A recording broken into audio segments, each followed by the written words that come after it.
My father had been dead for 3 weeks when I found the ledger.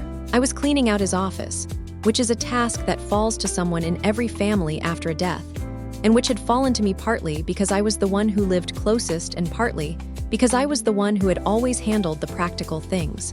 My mother had asked me to do it gently, on a Tuesday evening over the phone, in the specific tone she used for requests she'd already decided weren't really requests. Your father kept things. Someone needs to go through it before we figure out what to do with the house. I had been going through it for 4 days by the time I found the notebook. His office was a small room off the back of the house that had once been a sun porch and had been converted, sometime in my childhood, into the space where my father kept the paperwork of his life, tax records, insurance documents, the accumulated administrative residue of 50 years of careful financial management. He had been an accountant for 31 years before retiring, and the office reflected that profession in the way it was organized. Labeled folders, a filing system that made sense once you understood its logic, everything in a place that had been chosen deliberately. I had been working through the filing cabinet systematically, the way he would have wanted, sorting documents into categories that would matter for the estate and documents that wouldn't.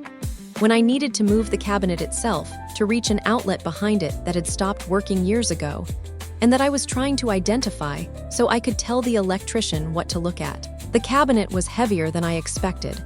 I pulled it forward 6 inches, enough to see behind it.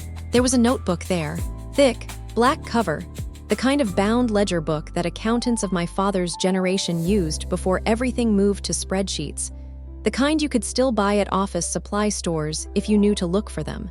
It was covered in a layer of dust that suggested it had been there for a long time, undisturbed, in the specific way that things accumulate dust when no one has touched them, but also when someone has deliberately ensured no one would think to look. I picked it up.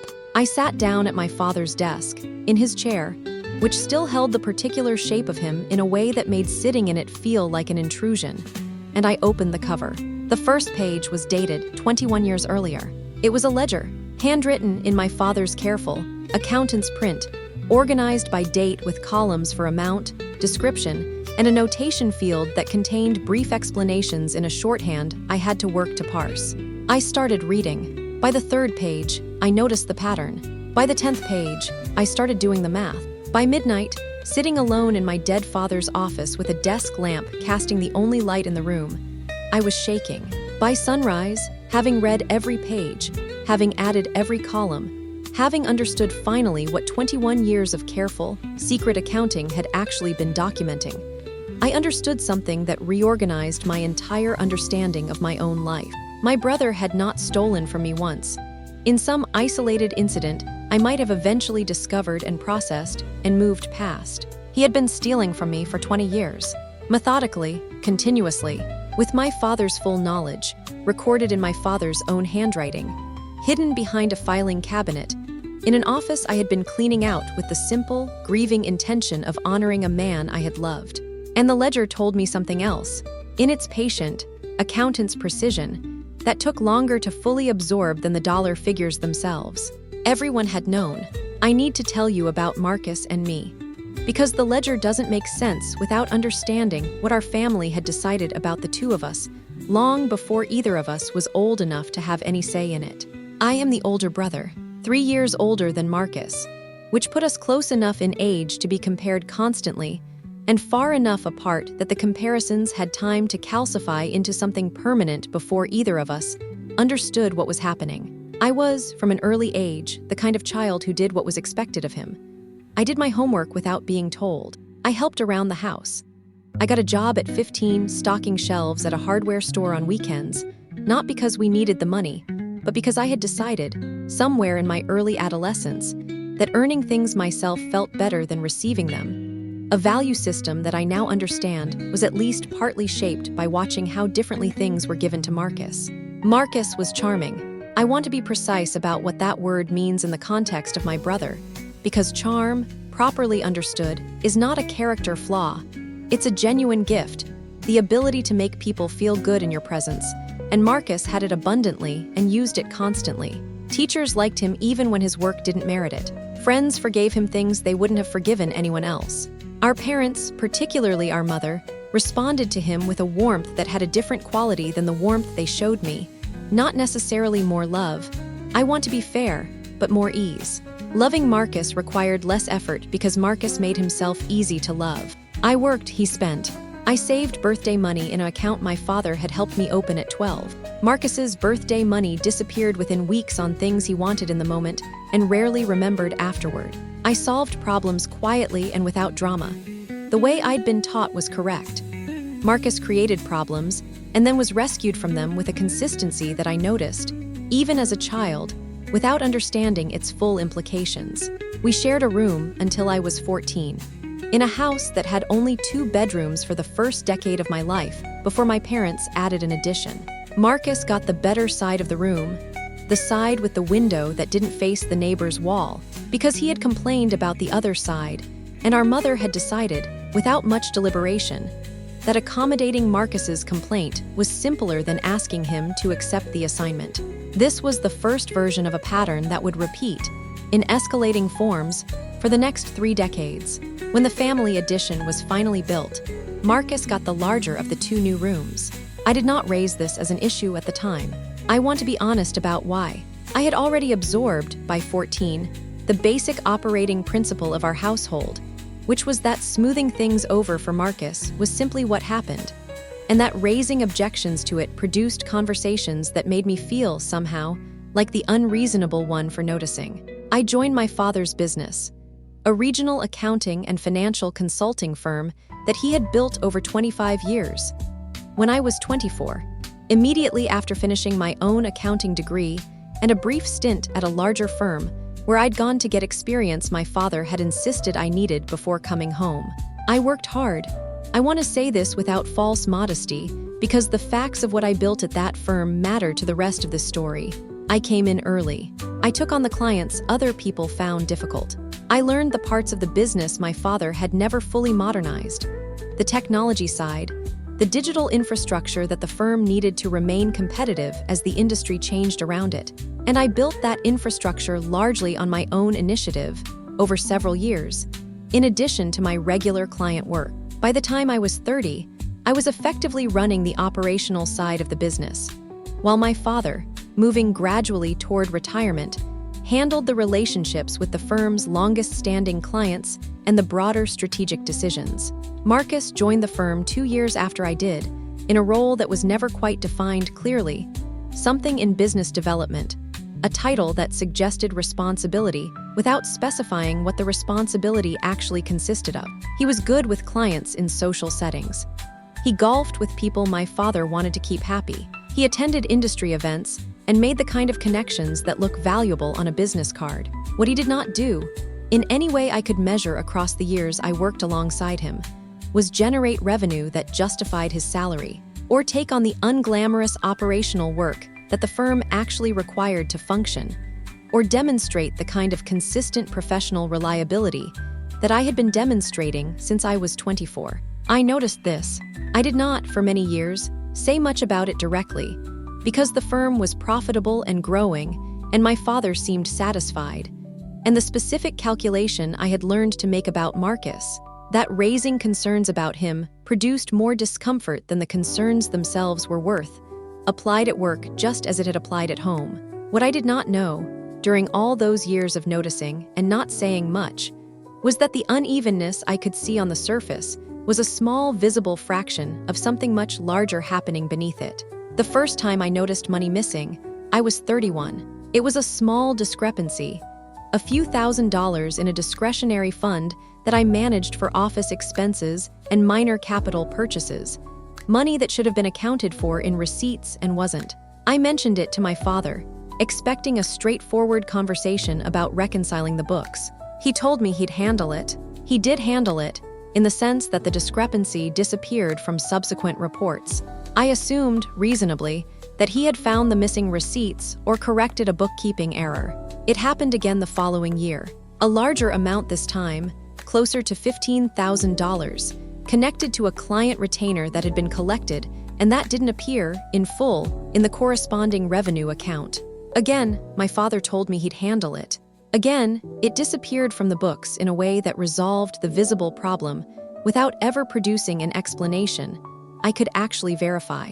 I want to be honest about my own culpability here, in the sense of acknowledging what I should have pushed harder on and didn't. I was the operational manager of the firm by that point, and these were exactly the kinds of discrepancies that my role should have required me to investigate fully rather than handing off to my father with a few questions and accepting his assurance that it was managed. I didn't push harder because my father was my father, and because the firm was successful, and because pushing harder felt, at the time, like an accusation I didn't have grounds to make. I had grounds, I just didn't know yet what they pointed to. The pattern continued across the following years in ways that I now understand, with the benefit of the ledger, were far more extensive than the handful of discrepancies I personally noticed. I was promoted to senior partner at 35, a promotion that should have come, based on the firm's own stated criteria, 2 years earlier, a delay that my father explained at the time as being about timing relative to the firm's broader restructuring, and that I accepted because I trusted him, and because the explanation was plausible enough not to interrogate further. A bonus structure I had been promised at 33, tied to a major client acquisition I had personally led, was restructured the following year in a way that reduced what I actually received, with an explanation involving cash flow needs elsewhere in the business that I had no way to verify and no particular instinct, at the time, to doubt. An investment opportunity, a chance to acquire equity in a complementary firm that my father had been considering, which I had advocated for and helped structure the financial case for, was redirected, at the last stage, toward a different use of capital that was explained to me as a more urgent priority. I did not connect any of these things to each other at the time. Each one arrived with its own explanation, its own context, its own apparent logic, and I evaluated each one individually rather than as part of a pattern, because I had no reason yet to suspect there was a pattern, and because the explanations were never quite implausible enough to refuse. The explanations, when Marcus's name did come up directly, always arrived in the same 3 forms. He's struggling. This was the most common one, deployed whenever a question about money or resources intersected, even tangentially, with Marcus's situation. He's struggling right now, with the implication that struggling was a temporary condition requiring temporary accommodation, an implication that remained constant and unchanging across 2 decades in a way that should have told me something about how temporary it actually was. He's family. This one arrived when the first explanation wasn't quite sufficient, when the situation required not just sympathy but active justification for why resources were moving in Marcus's direction, rather than being distributed according to any standard I could identify. He's family, as though family were itself a complete explanation, a closing argument that ended the conversation rather than opening it. And help your brother.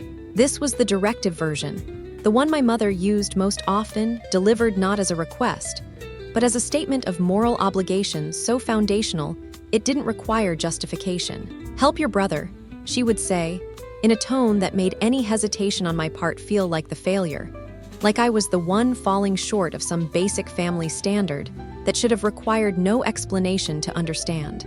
I helped my brother, for 20 years, in ways I understood, and in ways I did not yet understand. I helped my brother, and I did it because I had been raised inside a framework where helping Marcus was simply what a good son and a good brother did, where questioning the framework was treated as a character flaw rather than a reasonable response to a genuinely unreasonable situation. By the time my father died, the pattern had become so normalized that I had stopped consciously noticing it. Marcus needed things. Things were provided. I worked, I earned, I built, and somewhere in the architecture of the family, resources moved from where they had been generated to where they were apparently needed, with an inevitability that had become as unremarkable as weather. Marcus was rescued, repeatedly, from financial situations he rarely fully explained. Marcus's business ventures, 3 of them across the years, each one launched with confidence, and each one collapsing within 18 months, were absorbed by the family in ways I understood only partially. Marcus never seemed to face the kind of consequence that consequences are supposed to produce. He failed and the failure was managed, and he moved on to the next thing with the same confidence, the same charm, the same expectation that whatever happened, it would be handled. I had attributed this, for most of my adult life, to a simple and painful fact about how my parents loved their two sons differently. What I learned in my father's office, 3 weeks after his funeral, was that the unevenness wasn't simply emotional. It had a ledger. It had 21 years of entries. And the entries had my name on almost every page, not as the recipient of anything, but as the source, the account from which everything had been drawn. The funeral was on a Saturday in late October, under a sky that couldn't decide between gray and a thin, watery blue. And I spent most of it in the specific functional mode that falls to the eldest son, managing logistics, greeting people, making sure my mother had what she needed, holding myself together by holding everything else together first. Marcus gave the eulogy. I want to note this without bitterness, because it's simply a fact about how that day was organized, decided by our mother in the week before the service, with the explanation that Marcus had always been better with words, that he could capture Dad's spirit in a way that felt right. I had not argued. I had written my own private notes about my father that I never shared with anyone, that I kept in a drawer at home, because the argument over who should speak had felt, in the immediate aftermath of losing him, like exactly the kind of thing not worth having. Marcus's eulogy was genuinely moving. He had a gift for that, for finding the words that made a room feel something together, for telling stories that captured a person's essence in a way that felt effortless, even though I knew, somewhere underneath my grief, that nothing Marcus did was as effortless as it appeared. I sat in the front pew next to my mother and listened to my brother describe our father with a warmth and specificity that made me cry in a way I hadn't expected to, in public, in front of 200 people who had known my father across his decades in the community. I did not yet know what I would find in his office. I did not yet know that the warmth in that eulogy existed, alongside 21 years of careful documentation of exactly how unevenly my father's love and resources had actually been distributed. I think about that contrast often, the eulogy and the ledger, both of them true, somehow, simultaneously. My father had genuinely loved both his sons, and my father had also, with full knowledge and his own careful handwriting, participated in decades of taking from one to give to the other. People contain contradictions. I understand that better now than I did before I sat in his office chair at 3 a.m, doing arithmetic that kept producing numbers I didn't want to believe. The estate review began the week after the funeral, with my father's longtime attorney, a man named Hollings who had handled the firm's legal affairs for as long as I could remember, and who approached the process with the careful, unhurried thoroughness of someone who understood that grieving families needed time, even when paperwork didn't particularly accommodate it. The office cleanup was my responsibility, by mutual agreement, because I was the practical one, the organized one, the son who could be trusted to handle administrative tasks without falling apart in the process. I had been at it for 4 days when I found the ledger. I've described finding it. What I want to describe now is what was actually in it, in the order I discovered it, because the order mattered to how the understanding accumulated. The first several pages from 21 years earlier were modest. $500 here, $800 there, with notations like loan to M, car repair, or covered M's rent shortfall. They read, at first, like the ordinary minor financial assistance that parents sometimes provide adult children, the kind of thing that wouldn't have raised any concern if it had simply been occasional and modest, and applied evenly between siblings. It was not applied evenly.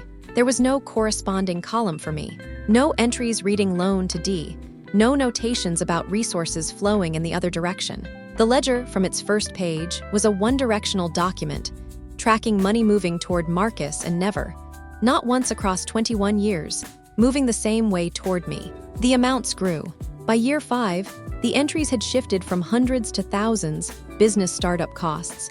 The notation read for several entries clustered together, which I now understood corresponded to Marcus's first failed venture, a restaurant concept that had folded within 14 months. The total for that cluster of entries, when I added it, was just over $80,000. By year 8, a new pattern appeared, forgiven, written next to several entries that had previously been recorded as loan, with dates suggesting Marcus had been carrying debt to our father that had, at some point, simply been erased from the books rather than collected. By year 12, the entries included something that made me sit back from the desk and stare at the wall for several minutes before I could continue reading.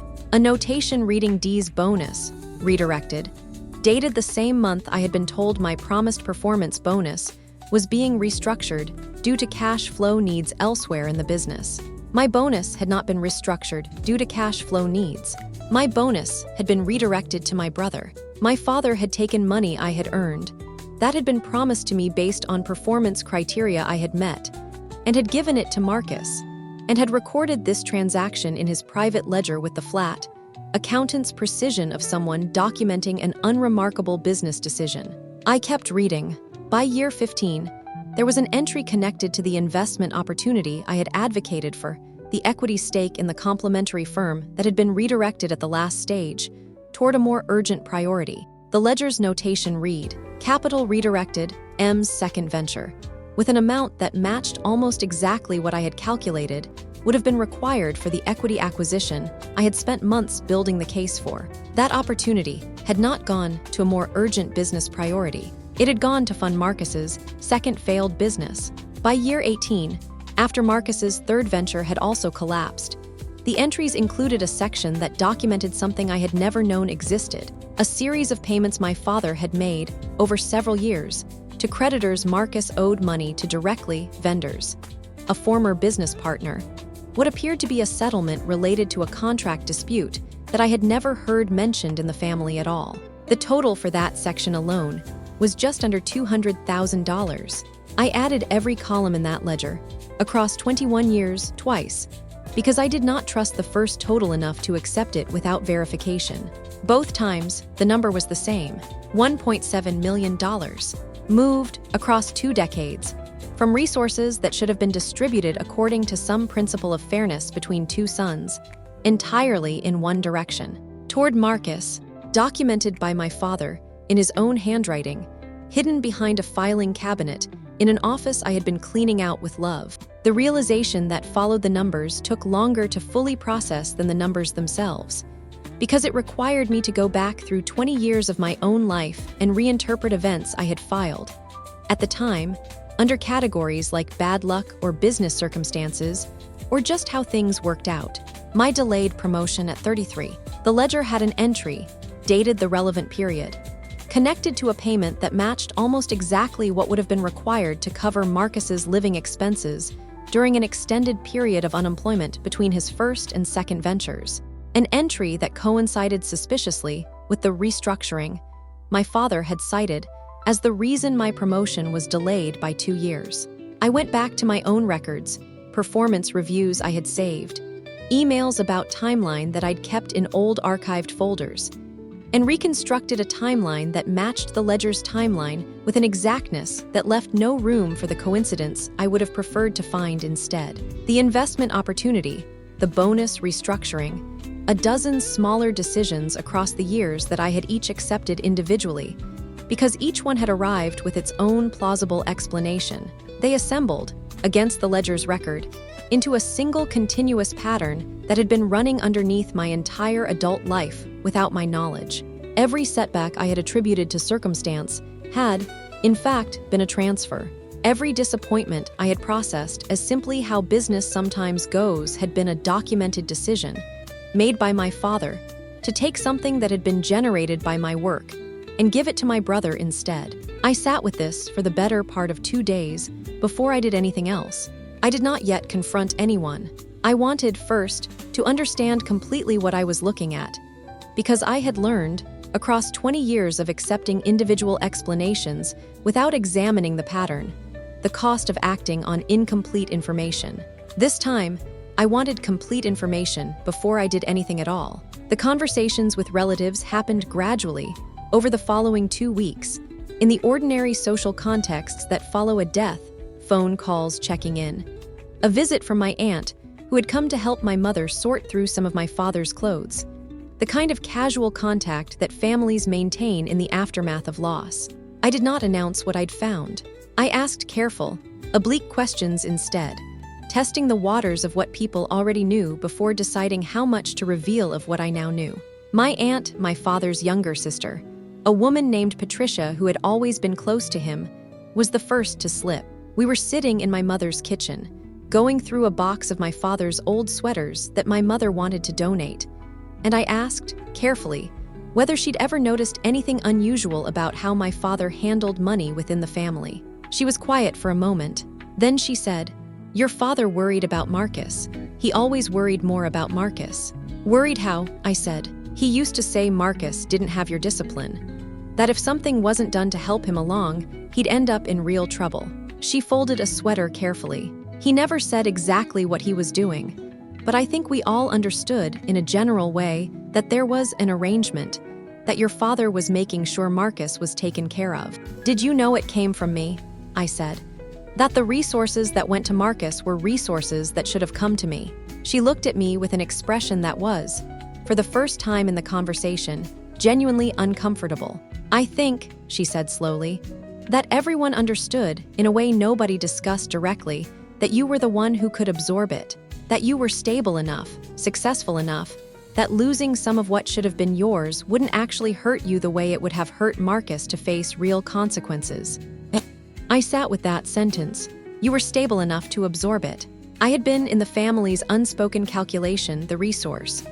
Not a person with his own needs and his own claim to fairness, but a resource, stable, reliable, capable of absorbing loss in a way that made the loss seem, from the outside, like it cost nothing. It had cost everything.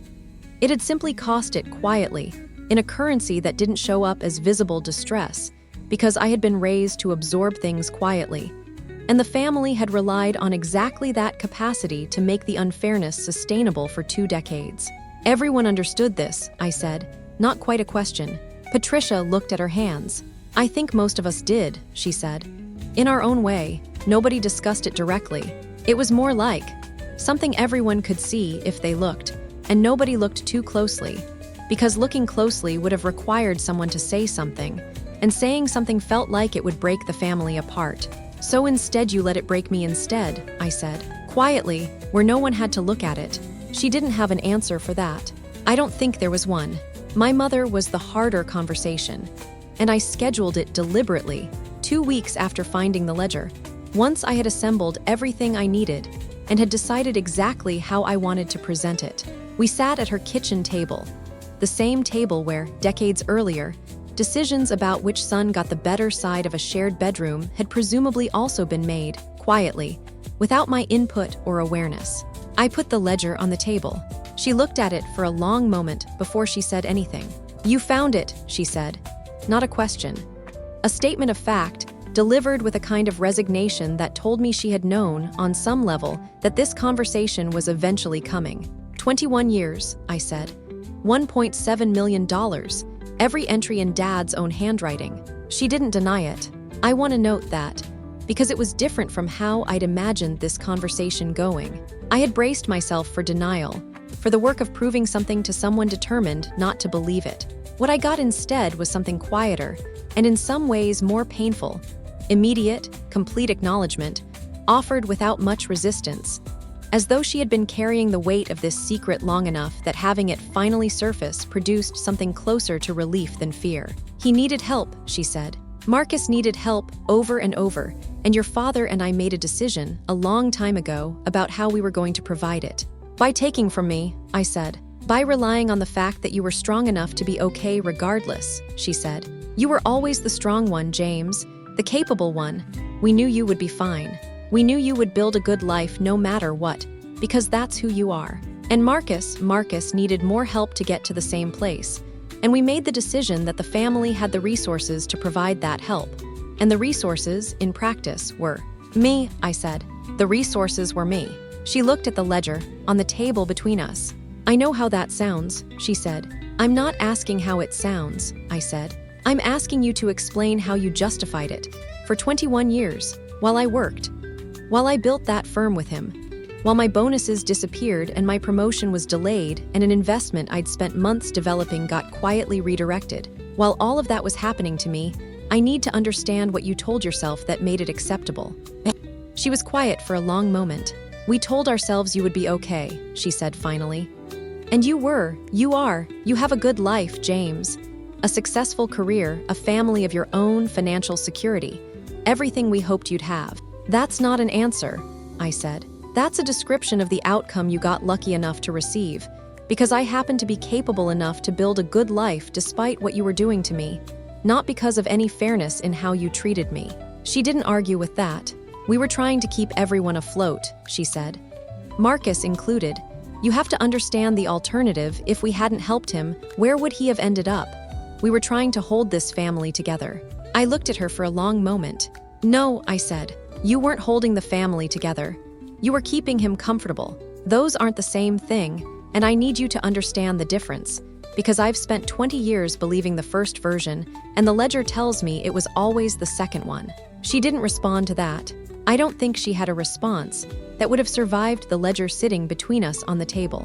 I confronted Marcus 8 days later, at a coffee shop neither of us frequented, in the neutral kind of public space that felt necessary for a conversation I didn't trust myself to have at either of our homes. I had prepared what I wanted to say. I had brought a summary of the ledger's contents, organized by year, with totals I had verified twice. I laid it out for him calmly, in the flat factual register I had learned, across a career in accounting, to use for difficult conversations. Not accusatory, just accurate. The numbers speaking for themselves in a way that didn't require my emotion to carry them. Marcus listened. He looked at the summary I'd brought. Then he looked up at me, and I want to describe his expression carefully, because it was the thing that ultimately told me more than anything else in this entire process. He was not surprised. He was not ashamed. What crossed his face, reading a documented account of 21 years of resources taken from his brother to fund his own repeated failures, was something closer to mild irritation, the specific expression of someone being asked to account for something they had never considered themselves accountable for in the first place. Dad made his own decisions, Marcus said. I didn't force him to give me anything. If he wanted to help me, that was between him and you, not something I controlled. You knew where it was coming from, I said. I knew Dad had resources, Marcus said. I never asked him to take it from your share specifically. That was his decision about how to manage the business and the family's resources. I just needed help, and he gave it. That's not theft, James. That's just how families work sometimes.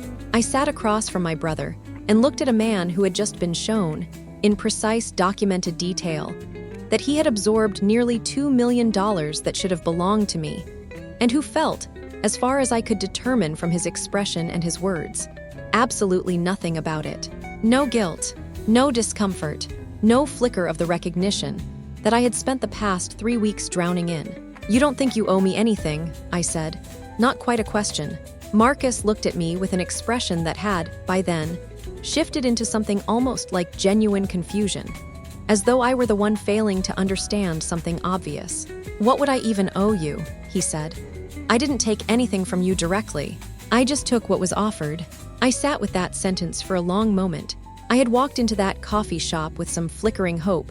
I realized, a hope I hadn't fully acknowledged to myself until it was disappointed, that confronting Marcus directly would produce something different than what my mother had given me. An apology, perhaps. Some acknowledgement that the years of imbalance had cost me something real, that he understood what had been taken on his behalf and felt the weight of it. What I got instead was a shrug. What was offered, as though 21 years of my earned promotions and my delayed bonuses and my redirected opportunities had simply been sitting there, unclaimed, free for the taking, rather than things that had been mine, taken specifically because I was the one who could be relied upon not to notice, or not to object, or to absorb the loss quietly enough that the family's comfortable arrangement could continue uninterrupted. I stood up from the table. I have what I need, I said. Marcus looked up at me. What does that mean? He said. I didn't answer him. I left the coffee shop and sat in my car in the parking lot for a long time before I felt steady enough to drive. And somewhere in that stillness, I understood that the conversation I just had given me something I hadn't expected to need. Clarity, not about the money. I had understood the money for weeks by then. Clarity about Marcus specifically. About the fact that whatever I had hoped might exist underneath 20 years of imbalance, some buried recognition that would surface once the full scope was finally visible to him, simply did not exist. He had taken what was offered, He would, I understood now with complete certainty, continue taking whatever was offered for the rest of his life, without the capacity or the inclination to ever examine what that taking had cost the person on the other side of the ledger. I started the car. I had several more conversations to have, but I no longer needed any of them to produce remorse from Marcus, because I finally understood that remorse from Marcus was not a thing that was ever going to arrive. What I needed now was simply to finish understanding the full scope of what had happened, and then to decide what I was going to do about the rest of my life. I brought the ledger to Hollings the following week. This was not a decision I made lightly. I understood, sitting in my car outside his office before the appointment, that bringing it to the family's attorney meant formalizing what had, until that point, existed as a private discovery, something I could have, in theory, simply absorbed and moved past, the way I had absorbed so much across the previous 20 years. Bringing it to Hollings meant the estate process would now have to account for it. It meant the comfortable, unexamined arrangement my family had maintained for 2 decades was going to become, formally and irreversibly, an examined one. I brought it anyway. Hollings reviewed the ledger with the careful, methodical attention of someone who understood immediately what he was looking at and what it meant for the estate process he was managing. He asked several clarifying questions. He requested, with my permission, the firm's financial records going back to verify the entries against actual transactions, the bonus restructuring, the investment redirection, the various loans and forgivenesses that the ledger documented in shorthand. What that verification process revealed over the following 6 weeks was more than I had found on my own. The ledger, as thorough as it was, had documented the transfers themselves, but not always their full mechanism. The firm's actual financial records, reviewed by a forensic accountant Hollings retained, revealed that several of the transfers had been structured in ways that went beyond simple parental generosity with family resources. 2 of the larger transfers, the capital redirected from the equity investment opportunity, and a later transfer connected to Marcus's 3rd business failure, had been processed through the firm's books in ways that misrepresented their nature for tax purposes. They had been recorded as business expenses and operational costs rather than what they actually were, which was personal transfers to a family member. This was not, the forensic accountant explained carefully, necessarily criminal in the way the term might suggest to someone unfamiliar with the relevant tax code, but it was a serious irregularity that exposed the estate to liability and required formal correction. There was also, buried in records that predated even the ledger's earliest entries, a personal guarantee my father had signed on a loan for Marcus's first restaurant venture, using, as collateral, an asset that I had understood for 15 years to be partially mine. A piece of commercial property that my father and I had purchased jointly when I was 28, structured as a 50% ownership stake that I had been contributing toward, through reduced draws against my partnership share, for over a decade. The property had been used as collateral for Marcus's loan, without my knowledge or consent. When that venture failed, the loan had gone into a form of quiet, restructured default that my father had managed personally, outside the formal banking process, in a way that had protected the property from foreclosure, but that had also, the forensic accountant determined, encumbered my 50% share in ways I had never been informed of and had never agreed to. I sat in Hollings's office reading this report and felt something that had moved past the shock of the original discovery into something colder and more procedural. The ledger had shown me a pattern of unfairness. This showed me something closer to fraud. Decisions made about assets that were partially mine, without my knowledge, structured in ways designed specifically to ensure I would never discover them unless I went looking with exactly the kind of forensic thoroughness that Hollings's team had now applied. "What are my options?" I asked him. He walked me through them carefully. The estate process itself would need to account for the irregularities, which meant formal disclosure regardless of what I decided to do personally. The tax misrepresentation issue would need to be corrected, which would likely involve penalties against the estate. The property encumbrance was a separate matter that I could pursue, if I chose, as a claim against the estate for restoration of my full ownership interest. I told him I wanted to pursue all of it, not out of vindictiveness, though I understood that some people, hearing this part of the story might assume that's what it was. I pursued it because 21 years of quiet absorption had been built on the assumption that I would continue absorbing, that whatever was discovered, I would handle it the way I had always handled things, privately, without disruption, in a way that protected everyone else's comfort at the cost of my own. I had decided I was done doing that. The formal estate audit, once it expanded beyond Hollings's initial review into something more comprehensive, surfaced additional details over the following months that I will describe more briefly. Because by this point in the process, each new discovery had stopped producing the kind of acute shock that the original ledger had produced, and had started to feel, instead, like the unsurprising continuation of a pattern I now understood completely. There were two smaller properties, acquired during the firm's growth years, where my father had structured ownership in ways that favored Marcus's eventual inheritance over mine, despite my having contributed more directly to the firm's growth during the relevant period. There was a life insurance policy, taken out when I was 35, where the beneficiary designation had been quietly changed 8 years later in a way that increased Marcus's share relative to the original even split, a change I had never been informed of, and that only surfaced because policies of that type require beneficiary documentation that becomes part of estate records. None of it, individually, was as dramatic as the central ledger discovery, but cumulatively, it painted a picture of decades-long, systematic redistribution that had touched nearly every significant financial decision my father had made involving the two of us, consistently in one direction, consistently hidden from the person it was taken from. The family divided, in the months that followed, in ways that I had not fully anticipated when I first decided to pursue the formal process, rather than simply absorbing what I'd found. Some relatives, Patricia among them, along with two cousins who had apparently harbored their own quiet discomfort with the family's dynamics for years, were supportive, in the careful way that people are supportive of a difficult, necessary thing. They didn't celebrate the conflict, but they didn't ask me to abandon it either. Others took a different position. A few relatives, people I had known my whole life, suggested in various ways that I was making the family's grief about my father into something uglier than it needed to be, that pursuing the property claim and the estate corrections was an act of aggression against my own mother during an already difficult time, that family matters should stay within the family rather than becoming the subject of formal legal correction. I understood the impulse behind this position, even as I rejected it. It was the same impulse that had built the ledger in the first place. The preference for smooth, comfortable surfaces over difficult, accurate ones. The belief that family harmony was worth almost any cost, including the cost of allowing one member of the family to be systematically taken from for 2 decades, as long as no one had to look at it directly. I was not willing to pay that cost anymore.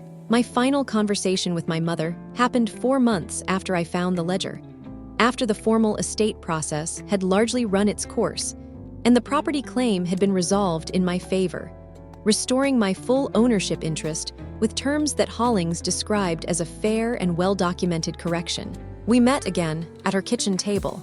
She looked smaller than she had 4 months earlier, in the way people sometimes look smaller after a sustained period of difficulty has worn down whatever buffer of composure they'd been maintaining. "I want you to understand," she said, "that we were trying to keep the family together." I had heard variations of this sentence across the entire process.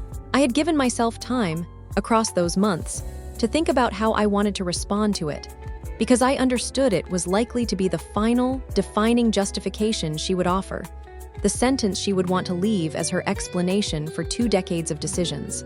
"No," I said. She looked at me. "You weren't keeping the family together," I said.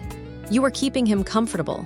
There's a difference, and I need you to actually hear it, because I think you've told yourself the first version so many times that you've started to believe it's true, and it isn't." She didn't respond immediately. "Keeping a family together would have meant treating both your sons with some basic fairness," I said. "It would have meant facing the actual cost of Marcus's failures, instead of quietly transferring that cost onto me, where it wouldn't be visible, where it wouldn't require anyone to have a hard conversation with him about consequences. What you actually did was protect his comfort by spending mine for 21 years and call it family." "I love you both," she said. I want you to know that whatever else is true, I love you both. I believe that, I said. I think you love both of us. I also think love and fairness aren't the same thing, and you chose, for 2 decades, to express your love for one son by quietly taking from the other. And I don't think you can undo that by telling me now that you loved me too. The love was real. The cost was also real. Both things are true. She was crying by then. I did not feel the need to comfort her. I want to be honest about that because it might read as cold, and I've thought carefully about whether it was. I don't think it was cold. I think it was the simple, clear-eyed result of having spent 4 months understanding exactly what had been taken from me and by whom, and having decided, somewhere in that process, that I was no longer willing to manage other people's discomfort about the consequences of their own choices. I had spent 21 years doing exactly that. I was finished. I did not shout at my mother. I did not confront Marcus again after the coffee shop conversation that had told me everything I needed to know about whether he was capable of remorse. I did not seek some dramatic, public reckoning that exposed the family's secrets to the wider community, or demanded an apology I now understood was never going to arrive in any form that would actually satisfy what had been taken. What I did, instead, was walk away. Not in anger, though anger had certainly been part of the process that got me there. By the time I actually stepped back from regular contact with my mother, and from any contact at all with Marcus, the anger had moved through me and out the other side into something quieter, a clear, settled understanding that continuing to invest in relationships built on this foundation was not something I was willing to keep doing, regardless of what label the family wanted to put on my choosing otherwise. I sold my share of the firm to a colleague who had been angling for partnership for years, and who paid a fair price, verified by an independent valuation, for a stake that had finally, after the property correction, reflected what it should have reflected all along. I started my own practice 8 months later, smaller, built entirely on my own terms, without anyone else's name on the door, and without the accumulated weight of 21 years of unexamined family arrangement sitting underneath every decision. It was the best professional decision I had ever made. 3 years have passed since I found the ledger. My practice has grown steadily, in the unglamorous, methodical way that things grow when you build them carefully rather than chase them quickly. A pattern that should, by now, be recognizable as simply who I am. The way I've always built things. The way I built the technology infrastructure at my father's firm, and the client relationships I maintained there for over a decade before I finally understood what that work had actually been subsidizing. My marriage, which had weathered the months of discovery and conflict with more strength than I'd had any right to expect, is solid. My wife had watched me go through the entire process with a clear-eyed support that never once asked me to soften my position for the sake of easier holidays or smoother family gatherings. And I understand now how much that mattered, having one person in my life who simply believed that what had been taken from me was real, and that I had every right to respond to it. Marcus, as far as I know through the periphery of family contact I haven't entirely severed, has continued struggling financially, without the quiet system of redistribution that had supported him for 2 decades. And that ended, definitively, the moment I brought the ledger to Hollings. I don't track his situation closely. I made a decision, early in this process, that monitoring Marcus's consequences too closely would simply be another way of staying tethered to a relationship I had chosen to step back from, and I've held to that decision. My mother and I speak occasionally, holidays, the kind of minimal contact that maintains a connection without attempting to fully repair what both of us understand cannot be fully repaired. It is not warm. It is not estrangement either. It is what remains possible after 21 years of one truth and 4 months of a different, harder one. I still have the ledger. I keep it in a box in my own home office now. Not hidden behind anything, just stored. The way you store documents that matter even after their immediate relevance has passed. I took it out recently, on an evening when I was thinking about how to tell this story, and I read through it one more time, slowly, the way I had read it that first night at my father's desk. The numbers were the same. $1.7 million, 21 years, documented in my father's careful handwriting. But reading it now, 3 years removed from the night I first found it, I noticed something I hadn't fully processed in the original shock of discovery. The money had never actually been the hardest thing to lose. I had rebuilt the money, the property correction, my own practice, the steady accumulation of a financial life built entirely on my own terms. All of it had, in the practical sense, more than restored what had been taken. What I had not been able to rebuild, what no correction or restitution could touch, was the simpler and more painful fact the ledger had revealed alongside its numbers. That for 21 years, the people who were supposed to love me most had looked at my sacrifices, my hard work, my quiet reliability, and had decided, collectively and without ever telling me, that those sacrifices were a resource to be spent rather than something to be valued and protected. I had given so much, for so long, believing it was simply what a good son did. They had taken it, for so long, because I made it so easy not to be noticed taking. I closed the ledger. I placed it back in the box. I closed the box, and I carried it to the shelf in my office where it now sits, documented and finished, a record of a thing that happened and that I survived, and that I had, finally, stopped carrying as an open wound and started carrying instead as simply what it was. A fact about my life, true and finished, and no longer defining what came next. My brother had stolen from me for 20 years, but the people who had hurt me most were never really him. They were the ones who watched him do it, every year for 2 decades, and called it love.